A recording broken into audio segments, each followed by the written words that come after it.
Hey there, I'm Bex. Welcome to the channel. In this week's video, I am going to be doing some more watercolour painting.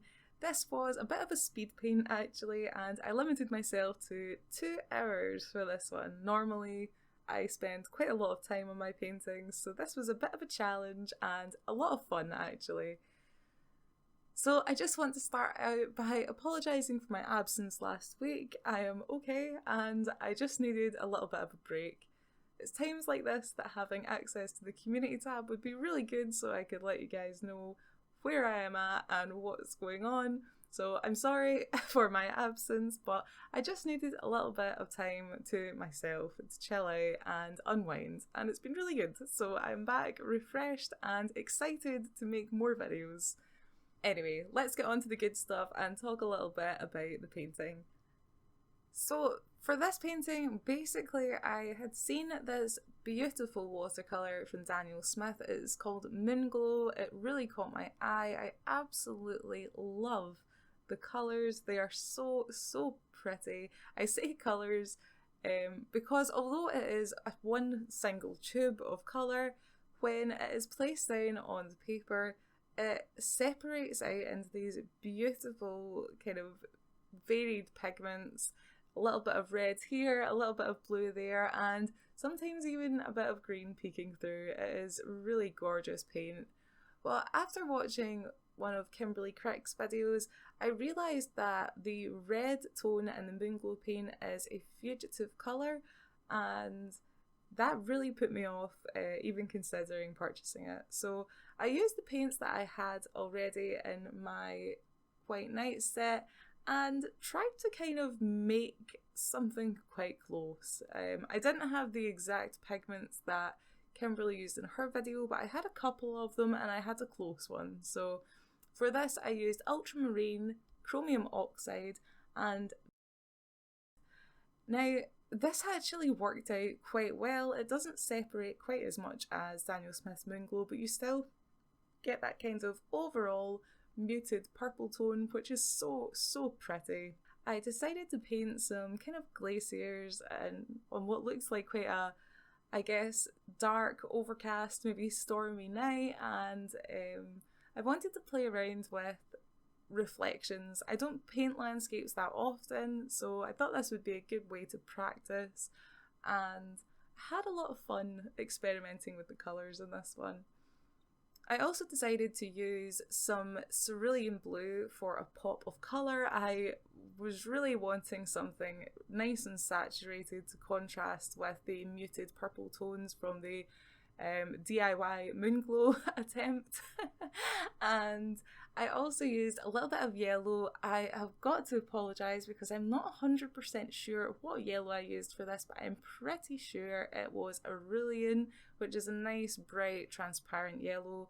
And I thought this, along with this cerulean, would make for a really nice contrast and I'd inject a little bit of colour into what otherwise would have been quite a dull landscape painting. So once I'd finished sketching out my glaciers quite roughly, I decided to use my Molotow, I have no idea how to say that, Molotow masking fluid marker. I think it's by Graphics. This one is a 2mm fine nibbed pen, and it's frustrating because I don't want to waste it, and to be honest with you, I love that it's in a pen form. It is very convenient, it is easy to use. The downside of this is that it is extremely hard to remove all of the masking fluid, and I'm so convinced that there is literally no way to get some of that blue pigment that is in the marker off of the paper. It seems to stain slightly, so honestly, if you're looking for masking fluid, so wouldn't recommend this pen.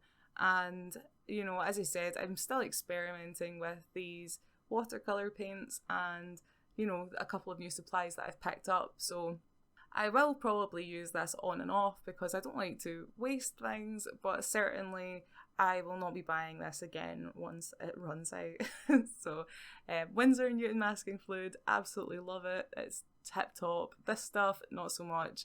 Once I'd applied my masking fluid, I decided to get on and start painting. So I have my porcelain palette, which you can see to the side. I love a porcelain palette with big deep wells. It made it really easy to mix up large quantities of the kind of mock moonglow paint, and obviously, you know, colours like moonglow that are mixed from multiple pigments are kind of convenience colours. If you have the right pigments in your watercolour set, you can mix these colours by yourself. It is just a little less convenient and a little more difficult to match the colours perfectly. So because I knew I wanted to use quite a lot of this, I tried to mix up as much as possible in the large well in the middle of this palette. I adore porcelain palettes. They are so easy to clean, and yeah, they're just amazing. They don't cause, like, you know, beading that you sometimes get from a plastic palette. They don't stain and become ugly. They are just awesome. Anyway, I'm gonna stop going on about that. So I started off with a really light wash of the kind of moonglow colour. To be honest with you, my brush was like mostly water with a tiny bit of pigment on. I knew that I wanted the sky to be quite moody anyway, so I wasn't bothered about the little excess water, the little excess pigment that I had on my brush. Sorry, after a week off I am out of practice with these voiceovers. But yeah, anyway, so I just wet the whole sky area, and then I started dropping in my colours using the wet on wet technique. I love this. It's so much fun to watch the paint spread and flow. You can see that I have my watercolour block secured to my easel on a wooden board, which I find really useful because I can peel it off and flip it around, and I think it is definitely beneficial to be able to move your watercolour block or paper or canvas, whatever you're working on, around. Slimming gravity is your friend when it comes to watercolour. You can get a lot of really cool effects depending on what way you angle your paper, and it's fun to just experiment with letting the water flow. So this is something I've only started doing recently, and I've been getting back into watercolour big time. So I'm just experimenting, trying out loads of different techniques and just having fun with it. And I think honestly that is the most important thing. If you're having fun with what you're doing, you're going to learn so much and you're going to have a good time doing it. So first off, I added in that cerulean blue. After that, I decided to start adding in some of this moonglow colour, and I went in straight away with quite strong pigment because I knew I wanted my sky to be relatively dark.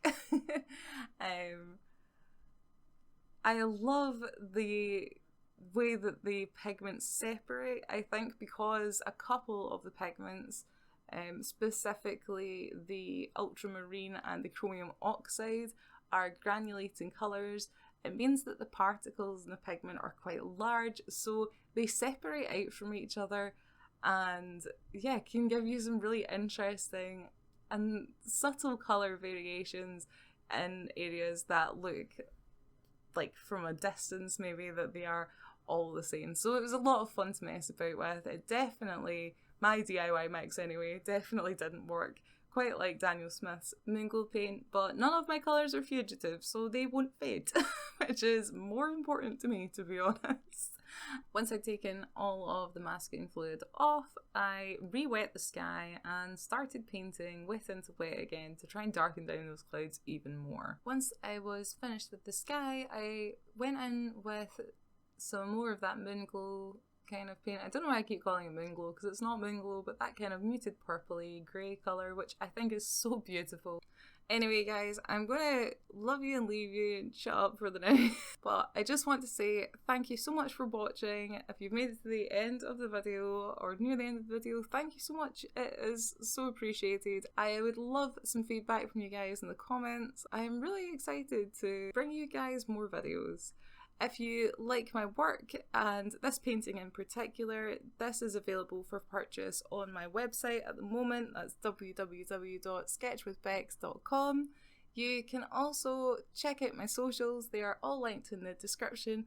And if you really love my videos and want to support this tiny channel, I am also on Patreon, and I will very, very soon be updating my Patreon rewards, hopefully to include some stickers or some maybe postcard options. Again, if you are interested and if you have any suggestions at all, please let me know what you would like to see in the comments.